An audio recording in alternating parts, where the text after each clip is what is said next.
Run, river, run, run through the hills. Run, river, run to the sea. Run, river, run to your place beneath the sun. Run, river, run over me. Run through the land, you run through my soul. Bring me wisdom and peace. Welcome to be my guest today. We have a real treat from Southbridge, Mass. We have Dick Whitney. He's the executive director of the Optical Heritage Museum. Welcome, Dick. Welcome. Thanks for having me. You're welcome. We just had a quick. We're not going to tell you which year, but we just found out that we were 5 days apart in our birthdays in August. And I'm your elder, so by 5 days. We can say, in a general sense, baby boomers. I mean, everybody knows I'm a baby boomer, but so I mean that's pretty unusual. Our theme songwriter, Gary Blanchard, is. I believe he's the same year and August 4th. So he's my elder. Yeah. I'm August 11th. August 11th, August 16th. So there you go. The world was never the same again, right, Dick? So Dick came in from Southbridge and he brought some great things. First of all, Dick, you got into the Optical Heritage Museum about how many years ago? Well, Optical Heritage Museum is actually centrally about American Optical, which was the largest manufacturer in the world. Well, I started in 1974, and I never really left, and I'm still employed by a company, Zeiss, who bought the AO Lens division portion of American Optical. I'm actually, of that division, one of the last two people. It was a plant of 5,500 people in Southbridge. This is the plant. I just wanted to give you a perspective. If anyone knows Southbridge, there is now, at this point, which was the main plant, that is now the Southbridge Hotel and Conference Center. Beautiful facility, and I encourage you to go see it. In Southbridge. It's a 200-room I never even knew. Hotel. But much of this complex is still there, and some of it's still utilized. But this was the American Optical. This happens to be a 1935 image of the complex. So the Optical Heritage Museum, which I kind of took it over about 15 years ago when it was in storage, because they tore this building down in 2000 and made a conference center. That went in storage. It was a museum founded in 1983 by John Young, who was actually hired by my father, who started work in 1947 at AO. So we had kind of a heritage, but it went into storage and then went through times where I had no place to put it. It was in an attic. A friend of mine, Gabriel McCarthy, had stored it in his attic, and I had free storage there. We didn't know what to do with it. And I was talking to my boss, Karen Roberts, at Zeiss, formerly AO. She's an executive at Zeiss. And she said, well, let's see if Zeiss will sponsor. And for the last year, 3 years, they have, and we've been working with seven. So they came on board with it? They came on board with it, and I'm thrilled. So my company, Zeiss, I have to promote. Z-E-I-S? Z-E-I-S-S. That's your company? Yes. What does that Zeiss do now? They were formerly prime competitors in the turn of the 20th century. AO got into the lens business because Congress put a tariff on German product. Well, that was Zeiss. And we started making lenses in competition with Zeiss. So think about it today, we're now one. Dick has a lot of things to show us. First of all, Dick, where did you grow up? In Massachusetts? I grew up in Southbridge. I was born in Southbridge. Now I have traveled the world. With my company, I've gone around the world on ISO meetings and ANSI standards meetings. I chair the U.S. standard for eyeglasses. Show us some of the things you have here. Okay. I thought I'd bring stuff that on the face of it was dull, because for one, I didn't want to tear apart. We have a 7-room facility, free of charge, at 12 Crane Street in Southbridge. I want to be sure I get some of the details out of the way. By the way, we have a Facebook page, so please go to it, Optical Heritage Museum. Or our website is opticalheritagemuseum.com. Please check it out. Well, what street are you on? I'm on 12 Crane Street. American Optical was on Mechanic Street, and if you go there, we have a park in front of the building with a 20-foot statue of eyeglasses. And the Swayaki women, who are local people, felt it was important to recognize the workers of AO. Now, many product first happens at AO, and in our museum, we have everything from the birth of fiber optics to widescreen. The first movie, Oklahoma, taught AO. I'll go through some of that. Norman Rockwell had 6 AO paintings. We don't have the originals, but we're working with the Rockwell Museum on his illustrations that were AO. So I'll come back to that. But you were asking about my show and tell. First, strange gadgets. I know, strange gadgets. Well, people think of glasses, most of them think of frames, and we have probably the largest collection of frames I know of the kind that go on your nose. It is the largest collection in the world. He's scoping out your, what is it now? Well, this doesn't look very interesting, but what's when that big rock? This big rock is molten glass. This is one of the last pieces of glass made in Southbridge. We used to make our own glass to make glass lenses, to make molds. We closed in 1979, and when they shut down the glass plant, the liquid 1400 degree molten glass cooled, solidified, and the only way they could get it out was to chop it up. What made it turn that color? Well, they had different colors. This has an additive in it they're clear, but we also have a different color for a different absorption of material, so the protection from UV or welding type glass, so the different glass.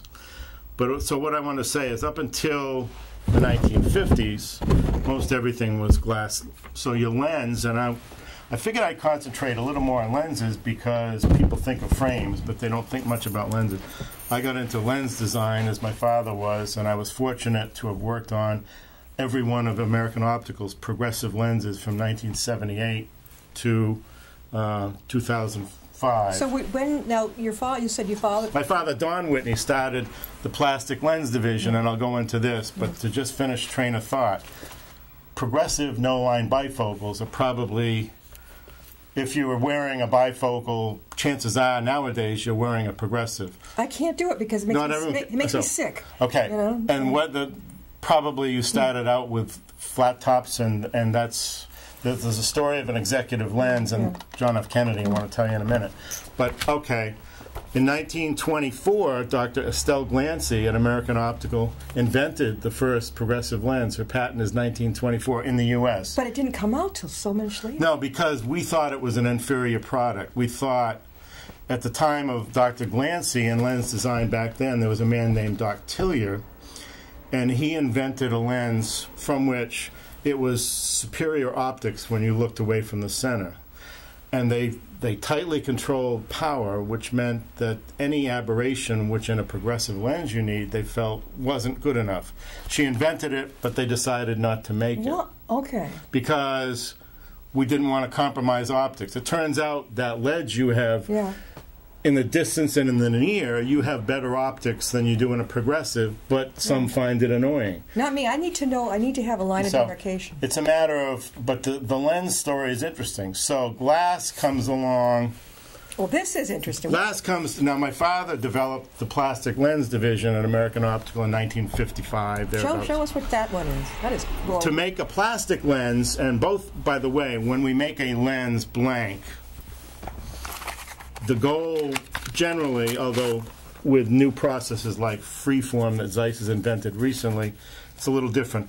But you start out with a lens blank from which they'll cut the back, they'll edge it, and then put it in a frame. And so the goal is to start with a blank that has a defined surface on it that is controlled, like the flat top, like the progressive.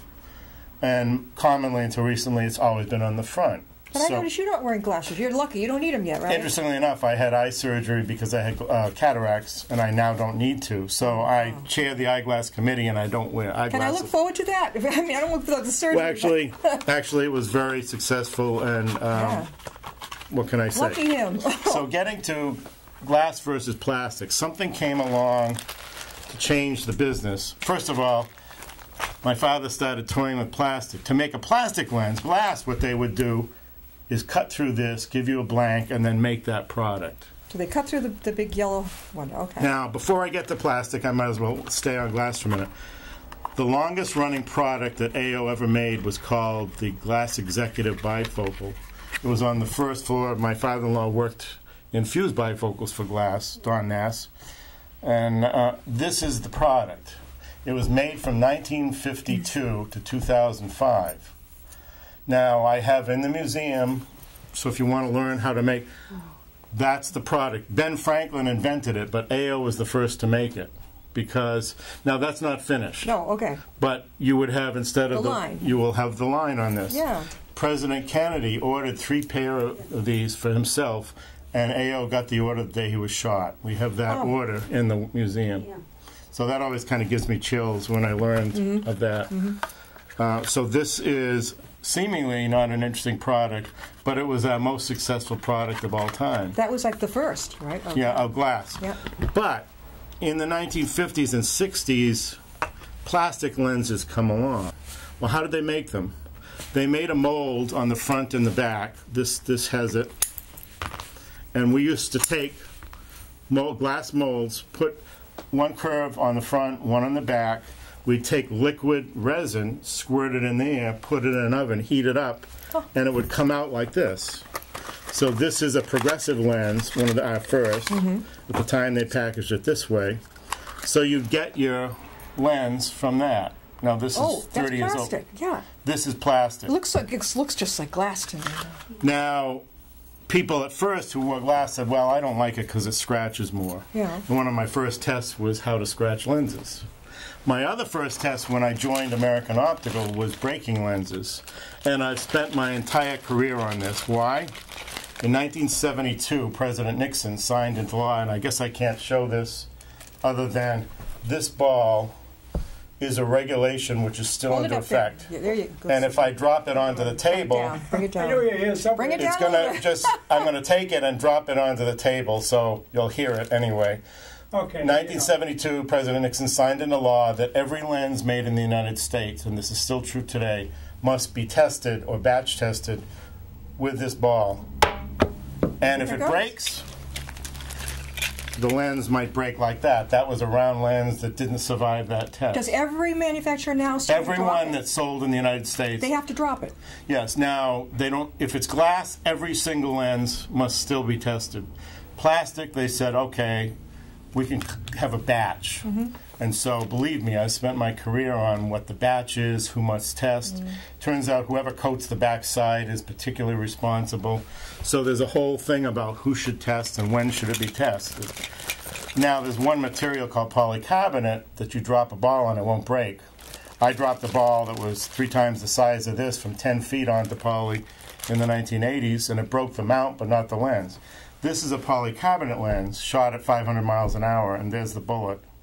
Whoa. That won't break. Did you do that? Yeah, I did this in the 80s, where I was working on it with. But it's still in, and now California just has a regulation about how watch out mothers if you eat the lens. Yeah. You know, you're not going to eat the lens, but No. one is called Prop 65. That's another story. Let's reintroduce Dick. Dick Whitney is the executive director of the Optical Heritage Museum, right over here in Southbridge, not that far.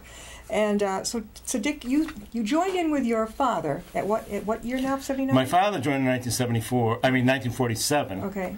I joined in 1974, having decided I didn't want to be a teacher. I majored in astronomy, but Did you go to college? I went to UMass Amherst. Richard Gere sat next to me in chorus. Are you So- serious?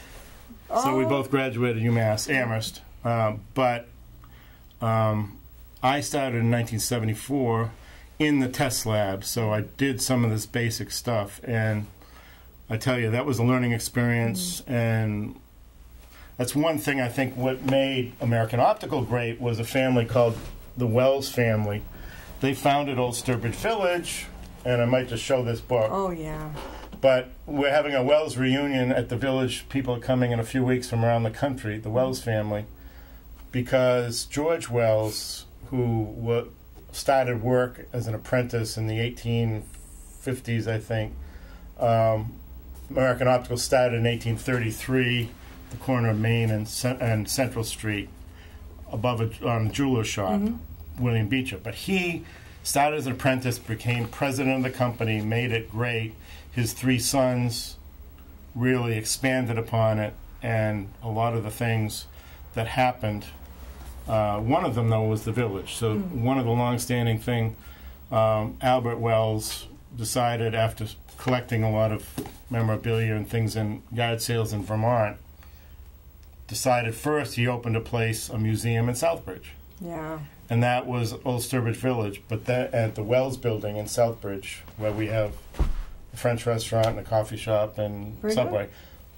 But then they decided on the Living Village, and American Optical visited before it was open because it was after the war it opened. Sure. So anyhow, I just wanted to say the Wells family had a vision of the museum, and it portrays New England in 1840, and it's basically that period right there. My vision is right now what I've successfully reopened, and I hope you come visit, but go online, opticalheritagemuseum.com. There you go. You'll see it. Join us on Facebook, please. Is that how they can reach you, Dick? Yeah, and I'll give my cell because if you come on out, we're open much of the time, by the way. What are your hours open? We've said Wednesday, Thursday, and Friday, 10 to 4, but really my office is there and I can open it. I'm going this weekend to open it on Memorial Day. If someone can contact you, right? So the best thing is double check before you drive 45 minutes. Email? Call 774-230-8016 is my cell. Email, I forgot which one we gave out. It's all right. Dick Whitney, all one word, at charter.net. But, you know, or Google, email through the website. There's an email there as well. Dick, you sound like you love this. You can tell by the enthusiasm of somebody. Huh? Well, I love it because I never thought I'd be a historian. It all started with photographs of my father. Yeah. But then working at AO, seeing things change, feeling responsible to not lose the history is, I think, kind of what did it. So I'm kind of rambling. You've got another picture right there. Yeah, another picture. So I don't want to forget this, but by the way, anyone that has an affinity to AO or memories of AO, every 6 months for the last 20 years, I've been holding reunions. And the next one is June 14th at the Southbridge Hotel and Conference Center. Dick, for those that are viewers who don't know what AO is, what is that? American Optical. Okay. So it's the one that was, it was the largest optical company in the world. As I said, when I joined in 1974, I think around that period were 5,500 people. I want to explain some of the contributions that you take for granted, but AO helped define.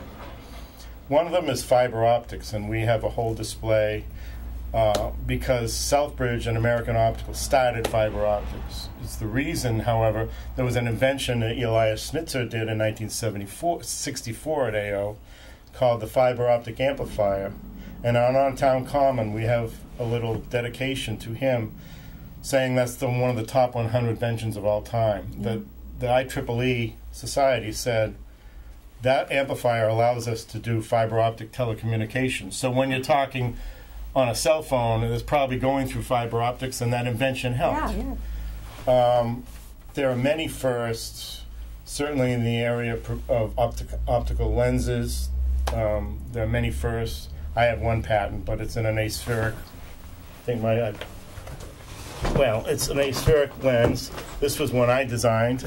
So you've done your own. I've done some of my own. But getting back to the reunion, look at the size of this in 2002. 2002. When they opened up the Southbridge Hotel and Conference Center, I said, I got to have a reunion. Oh, yeah. So I had a reunion. You did. This was 500 people from around the world. What was the farther? What we say around the world? What's France, France, California, Florida, all involved Canada. In this. All involved. Now, American Optical was global. Yeah. South America. What did they think Brazil. of your Heritage Museum? What did they think of you? Well, at this time, it wasn't open. It was closed. Oh, okay. So at this time, it had closed. It was in storage. Now, again, June 14th is my next reunion. I have them June and December at the hotel. It's a luncheon, 11:30 to 1:30. Call me. It's $20 a head, but it's a buffet. And it's nice at the hotel. Come on down. My mother-in-law, Joyce Nask, joins us, and my wife, Peg Whitney, also helps generally. Any of your kids interested in this work? They humor me. They're grown up, and I'm now a grandfather. Oh, but, sure. So they're busy with that. But are they millennials? They're, but 20s, 30s, yeah. In 80 and 83 is when they were born. 90, my son is 24. He's a millennial through and through. Yeah. Oh, my God. So anyhow, I grew up in Southbridge. Getting back to...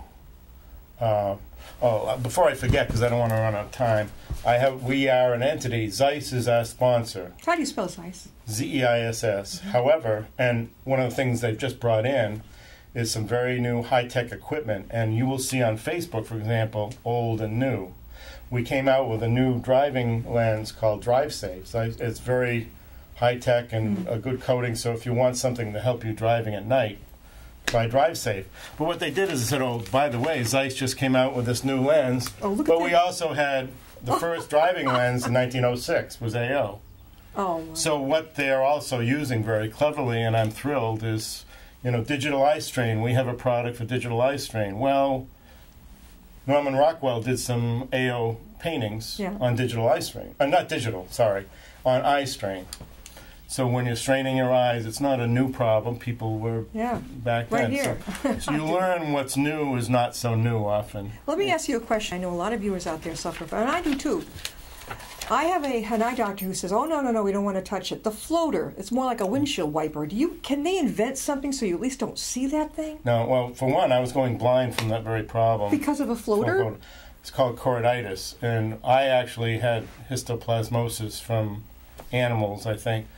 And I was going blind, and there was a guy named Dr. Bernie Groman who used my eye because I have a cigarette burn in the back of the eye of the retina choroid. I don't see it. We have blind spots, but that's what it is. It's garbage floating in. Yeah, but he says, well, they don't want lasers to touch Last year I had a detached vitreous, and I saw tons of them, and I panicked. I saw blood and everything. It subsided, but generally you can't do much about what's That's there. what the guy says, but I've read that there Have are... an eye exam, though, in case there's something new. they keep up, but he says, oh, sorry, you know... As long as nothing's changed. I'm not an eye doctor, so I don't want you to... But he says the laser thing is not something he wants, and, It would do more harm than good if you put up with it. Now, I don't know your case. It's like a windshield wiper. I'm seeing them now, but if you go into fluorescent light... if I look at something dark, I don't see it. Yeah, but in a grocery store and Home Depot, that's where you'll see it. Yeah.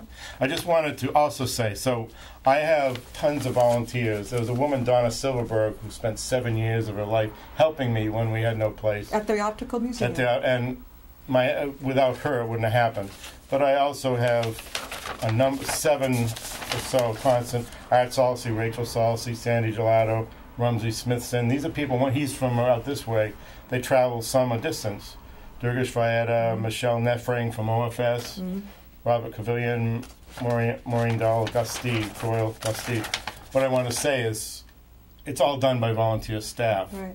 But we do have a board of myself, Janine McElroy, Karen Roberts from Australia, believe it or not, Keith Cross from Worcester, Diane Maddock from Worcester, and Donna Silverberg is ex officio. If somebody wants to volunteer there, Dick, how would they get in touch with you for that? 774-230-8016. Please do. Okay. I talked to the school this morning, West Street School in Southwood, where I went to school. Is that a high school or a... It's an elementary school, but I think they may be coming. I'd like school involvement. It's free, so you can't beat that. At least at the moment it's free. We're looking at paintings, and perhaps we have some very unique original paintings, and we may duplicate and sell to the optical industry. So you need maybe, is it a docent? Do you need docents over there? Yeah, the problem is at the moment I can't afford to pay anybody. Right, a volunteer docent. Volunteer docent is what I need, because now what I'm at now, and when publicity like this, people want to come. Well now, and that's one other thing next week when we have a meeting, we're having a board meeting. Now how do we ramp up? Because people are now coming. I'm having a lot of groups. I'm having, in the fall, there's going to be the walking tours at the Last Green Valley. What date? It's going to be I think it's Sunday, November 7th, I believe. No, I'm sorry, it was changed to the 15th. I have a note here. But you will see the Last Green Valley, and I'll have a whole open house. But I have the Air Reunion, Last Green Valley. For the last 5 years, I've had the Opticians Association of Massachusetts, and they're big supporters. Diane Maddock is key in this. They've come. We've had maybe 120 people up for dinner. We have original plates from 1930 and the silverware. We have all kinds of stuff. It was your father who started this, right? My father didn't start the museum, although the person he hired did, John Young. And then your father came on board. Is your father still alive? No, he died in 1998. And I started a website to share his pictures and his sort of a grieving process.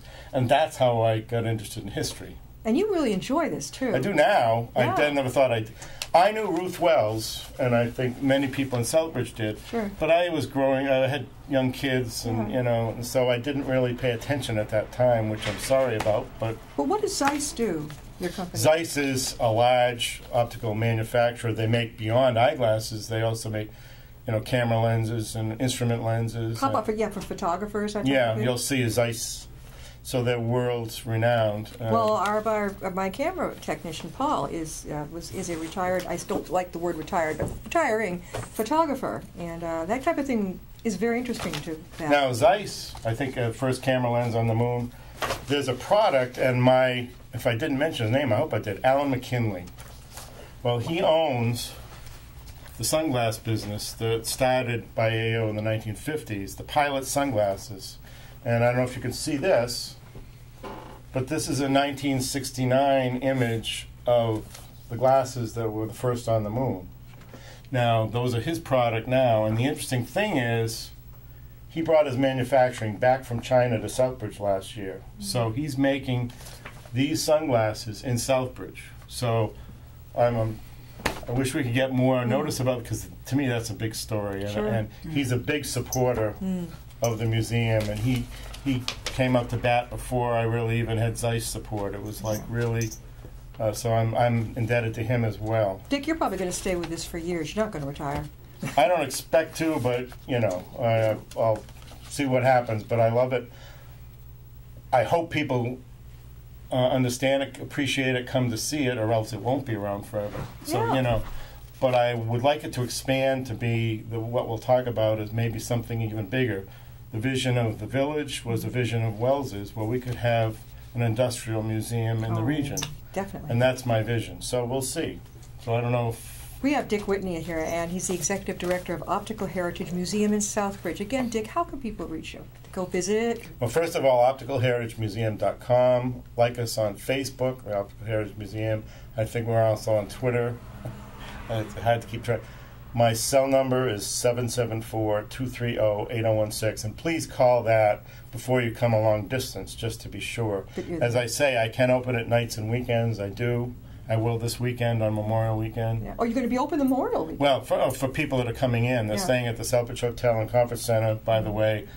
Go stay there and come see me. It's a great place to get away. I had no idea. This is, how new is it again? We've been open 3 years, but we've been working on it, and I'm almost saying we're now restarting this. We've been working on it and having it open, but now it's a more concerted effort to have it open a lot. It looks gorgeous. Does it have a pool?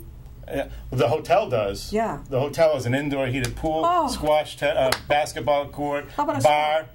I don't get. How about a tub? The what do you call hot it? tub at the pool. So it comes to the Southbridge Hotel and Conference Center.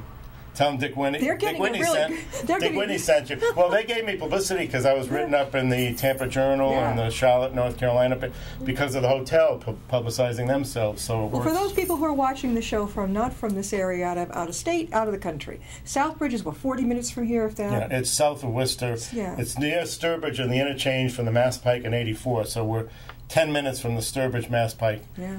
That everyone goes through. Such a deal. So come on, it's free. Other than be sure I'm there. Thank you so much, Dick, for being a guest. We'll have you back. Okay. See you next time. I'll be my guest. Run, river, run. Run through the hills. Run, river, run to the sea. Run, river, run to your place beneath the sun. Run, river, run over me. Run